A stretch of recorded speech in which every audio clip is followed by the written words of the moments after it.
आज आपको शमशान में 12 साल के साधकों का अनदेखा संसार दिखाएंगे। वो दुनिया जिसे आज तक किसी ने नहीं देखा, वो दुनिया जिसके बारे में आज तक किसी ने नहीं सुना। ये दुनिया बाल नागाओं की है। हिमालय में हड्डी गलाकर कैसे बनता है मिनी नागा वर्ल्ड। वो बाल नागा जो कभी कहीं दिखाई नहीं देते, वो भगवान राम के कौन से पवित्र धाम में दिखाई दिए। आज बाल नागाओं के संसार से पहली बार उठेगा पर्दा।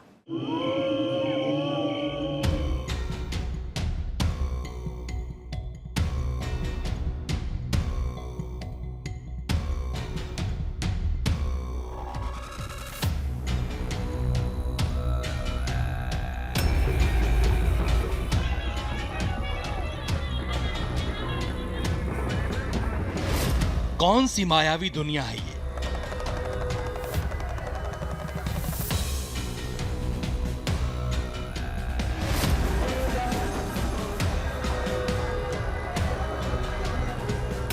किस मायावी लोक से निकलकर ये नागा साधु सांसारिक दुनिया में मदमस्त दिख रहे हैं?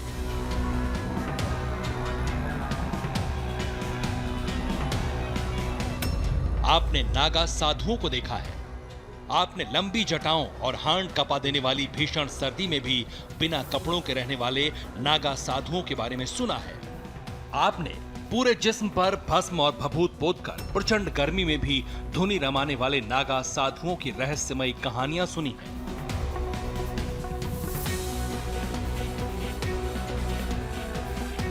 कुंभ में आपने दिगंबर नागा साधुओं के तरह तरह के रूपों को देखा है, लेकिन आपने बाल नागाओं को कभी नहीं देखा होगा।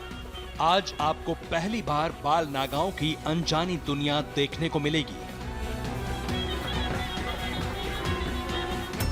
आज हम आपको बाल नागाओं के उस वंडरलैंड में ले जा रहे हैं, जहां उन जूनियर नागाओं का एक एक रहस्य हैरान कर देने वाला है। आखिर कौन है वो बाल नागा जो रहस्यमयी नागा वर्ल्ड के सबसे बड़े नगीने हैं? नागा साधुओं की दुनिया में बाल नागाओं की एंट्री कैसे हुई? नागा साधुओं के आश्चर्य लोक में क्यों आते हैं बाल नागा? नागा वर्ल्ड में जाने के लिए कैसे तैयार किए जाते हैं बाल नागा? नाजुक दिखने वाले बच्चे नागा साधुओं जैसी कठिन तपस्या कैसे करते हैं? मोम जैसे शरीर को इंद्र के वज्र की तरह कठोर कैसे बना लेते हैं मासूम नागा? हंसने खेलने की उम्र में दधीची की तरह हड्डियां गलाने हिमालय क्यों जाते हैं ये बच्चे? हिमालय के किन बीहड़ और बर्फीली कंदराओं में रहते हैं बाल नागा? 0 डिग्री से भी नीचे के तापमान में खुद को कैसे जीवित रखते हैं ये मासूम? हम आपको भगवान शिव के परम भक्त उन बाल नागाओं की वो रणलीला दिखाने के लिए सबसे पहले तुलसीदास की जन्मभूमि में ले चलेंगे और आपको दिखाएंगे कि भगवान राम के अनन्य भक्त तुलसीदास की पवित्र जन्मभूमि में आखिर क्या करने के लिए आए थे ये विलक्षण बाल नागा।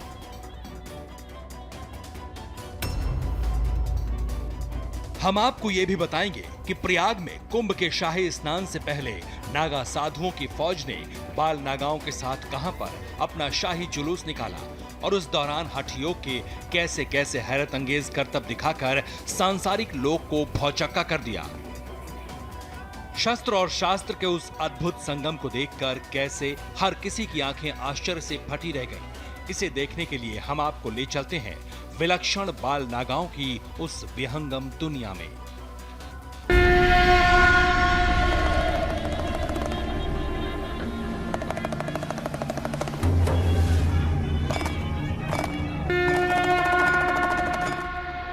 बाल नागाओं की ये वो दुनिया है जिसके बारे में लोग सिर्फ सुनते आए हैं, जिसकी एक एक तस्वीर विचलित करने वाली है।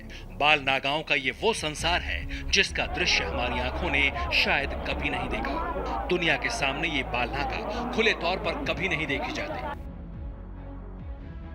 नागाओं के रहस्यमयी लोक में ये बाल नागा रहते जरूर हैं, कठिन साधनाएं भी करते हैं, शस्त्र से लेकर शास्त्र तक की कमांडो ट्रेनिंग भी लेते हैं। कम उम्र के दिखने वाले ये नागा सन्यासी अपनी कठिन साधना और ट्रेनिंग के अलावा त्याग और तपस्या की ऐसी ऐसी कहानियों को जन्म देते हैं जो सांसारिक लोक में अनसुनी ही रह जाती हैं। जब कभी ये जूनियर नागा साधु कुंभ में आते हैं तो इनके बारे में जानने की उत्सुकता सबको रहती है।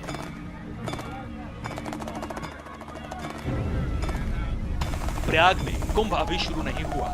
अभी नागाओं की पूरी पलटन संगम नगरी की दिव्य लीला भूमि में अपना डेरा जमा नहीं पाई है।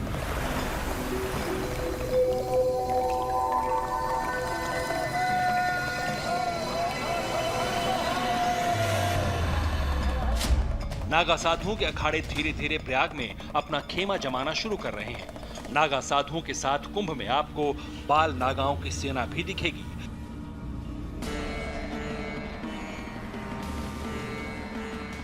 लेकिन कुंभ से पहले यूपी के कासगंज जिले में कुछ बाल नागा सन्यासी अपने गुरुओं के साथ एक शाही जुलूस में शामिल हुए।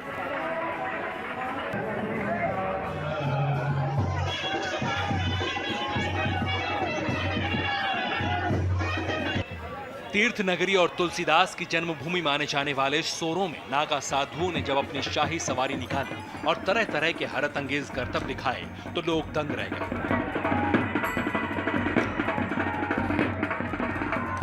नागाओं के इसी शाही जुलूस में नगाड़े, घंटे, घड़ियाल और दुदुम्भी बजाई गई।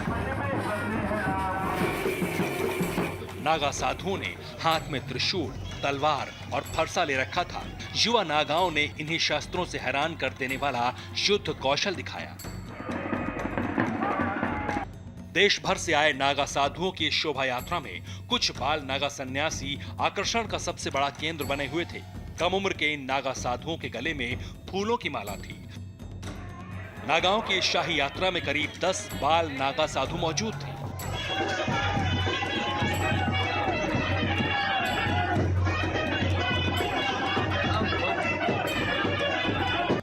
हमेशा से ये रहस्य रहा है, आखिर बाल नागा बनते कैसे हैं? बाल नागाओं की उस रहस्यमयी दुनिया का पता जानने के लिए हमने अखाड़ों के ही कुछ संतों और महंतों से पूछा जो नागा साधुओं की परंपरा में बरसों से तपे हुए हैं। अखाड़ों के संतों के मुताबिक बाल नागा बनाए जाने की प्रक्रिया काफी गोपनीय होती है। बाल नागाओं के माता पिता उन्हें बचपन में ही अखाड़ों को सौंप देते हैं। कई माता पिता अपने पहले बच्चे को अखाड़ों में दे देते हैं। बहुत से लोग महात्माओं के पास आकर आशीर्वाद प्राप्त करते हैं और वो ये कमिटमेंट करते हैं कि हमारा जो पहला बच्चा है वो इस धोने को दे दिया जाएगा। तो बचपन से जो बच्चा पहला होता है वो संतों को दे दिया जाता है, संतों में पालन पोषण होता है, उससे बचपन से नागा परंपरा चलती है। अखाड़ों की परंपरा के मुताबिक नागा साधु बनने के लिए कई कठिन प्रक्रियाओं से गुजरना पड़ता है। 12 साल तक बाल नागाओं को कठिन परीक्षाएं देनी होती हैं। अखाड़ों में बाल नागाओं को अपने लिए भोजन खुद बनाना होता है। अखाड़ों में बाल नागाओं को अपने गुरुओं की सेवा करनी होती है। ट्रेनिंग के दौरान कोई गलती होने पर बाल नागाओं को कठोर सजा भी दी जाती है। बाल नागाओं को एक नागा साधु बनने में 20 साल तक लग जाते हैं। क्योंकि जब एक आदमी अखाड़ा में आता है तो 4 साल अखाड़े की बर्तन रसोई की सेवा करता है, फिर महात्माओं की सेवा करता है। जब 7-8 साल हो जाते हैं तो हमारे गुरुजन उन्हें अपनी गाड़ी में लेके चलते हैं, 20-20 लाख रुपया रख के छोड़ देते हैं कि भागना है तो भाग जाए। जब 4-5 बार उस प्रक्रिया में पास होता है फिर छोटा सा मंत्र दिया जाता है उसे, उस मंत्र पे पूजा पद्धति पे लगाया जाता है। अगर उसकी किस्मत अच्छी है कि 12 साल बाद उसका नंबर आ गया तो वो उसका संस्कार हो जाएगा। सन्यासी जीवन के आजीवन संकल्प, कठिन साधना और सेवा के बाद बाल नागा तैयार होते हैं। बाल नागाओं को हर तरह की परिस्थिति में अटल और अडिग रहने की ट्रेनिंग दी जाती है। बाल नागाओं की ट्रेनिंग भी सेना के जवानों की तरह होती है। शास्त्रों के अध्ययन के साथ साथ उन्हें हर तरह के हथियार चलाने का प्रशिक्षण मिलता है ताकि आपातकाल में ये नागा साधु देश और समाज की रक्षा कर सकें।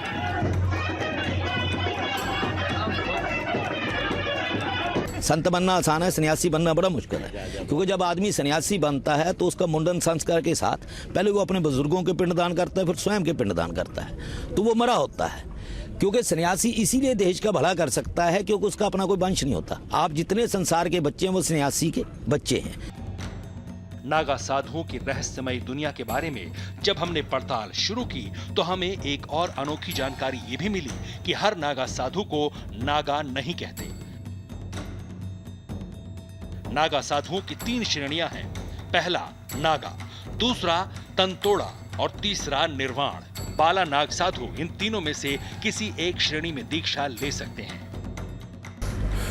जो संत वयस्क होने की कगार पे होते हैं तो उनको एक हमारी विशेष प्रक्रिया है। तो ये शैव जो अखाड़े हैं, शैव्य अखाड़े, जो आपका जूना अखाड़ा है, निरंजनी है, निर्मणी, इनमें बनते हैं तो उनको बोलते हैं नागा। और हमारे बड़े अखाड़े में, नए अखाड़े में जो बनते हैं कुंभ मेले के अवसर पर, उनको हम लोग बोलते हैं तंगतोड़ा। तो जो ये दिगंबर बाल सन्यासी जीवन जीने की अनोखी कला को सीखने के लिए बचपन में ही नागा साधुओं के उस निराले विश्वविद्यालय में प्रवेश कर जाते हैं जिसका हर विधान संसार के नियमों से परे है। बेहद कम उम्र में ये नागा साधु बनने के लिए उस वंडर वर्ल्ड में हमेशा के लिए चले जाते हैं जिसके अंदर की दुनिया के बारे में आम सांसारिक लोग कभी नहीं जान पाते। उनका मन का विचार ही ऐसा होता है, उनकी सोच ऐसी हो जाती है कि वो अध्यात्म के ही पैदा होते हैं। वो उनको बनाया नहीं जा सकता। आप किसी को बनाना चाहो साधु तो कई जन्म लगते हैं। ये आप जितने आप साधु देख रहे हैं कुंभ में, ये इस जन्म के साधु नहीं है, ये पता नहीं कितने जन्मों से तपस्या करते हुए आ रहे होंगे, तब जाके इनको जन्म मिलता है। बड़े भाग मनुष्य तन पावा, सुर दुर्लभ सद ग्रंथन गावा। चारों कुंभ के दौरान सिर्फ ब्रह्मचारी बच्चों को नागा साधु की दीक्षा दी जाती है। दीक्षा के दौरान ही बाल नागा के जननांग की नस तोड़ दी जाती है। ये नागा साधु पूरे जीवन भर तेल और साबुन नहीं लगाते। नागा साधु बचपन से ही पूरे शरीर पर श्रृंगार के नाम पर सिर्फ भस्म लगाते हैं। नागा साधुओं के लिए तामसी भोजन पर भी प्रतिबंध रहता है। गुप्त जो दीक्षा दी जाती है उसका समय होता है ब्रह्म मुहूर्त का समय। ब्रह्म मुहूर्त के समय में गुप्त दीक्षा दी जाती है और गुप्त दीक्षा एक साधना की दीक्षा है। वो साधना के लिए दी जाती है। और गुरुवर गुप्त दीक्षा इसीलिए देते हैं, वो किसी को बताए नहीं जाते, इसीलिए उनको गुप्त दीक्षा कहते हैं। और जो भी मंत्र देते हैं उनको ही, चाहे वो कुछ भी दे, जो भी मंत्र दें वही एक साधना होती है।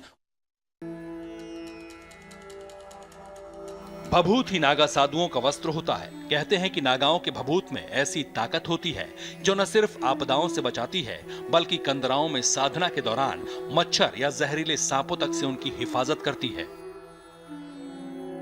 नागा बाबा या तो किसी मुर्दे की राख को शुद्ध करके शरीर पर मलते हैं या फिर हवन कुंड में आहुति से तैयार हुई राख को जिस्म पर लगाते हैं, लेकिन उसे तैयार करने का तरीका उतना ही जटिल है।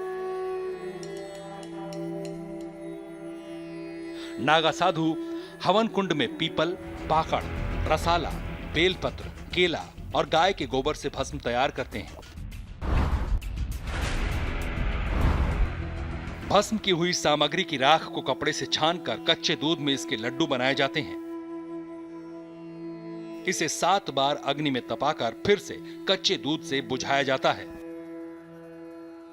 नागा साधु हर रोज सुबह 4 बजे बिस्तर छोड़ने के बाद स्नान कर श्रृंगार का पहला काम करते हैं। इसके बाद हवन, ध्यान, बजरोली, प्राणायाम, कपाल क्रिया और नौली क्रिया करते हैं।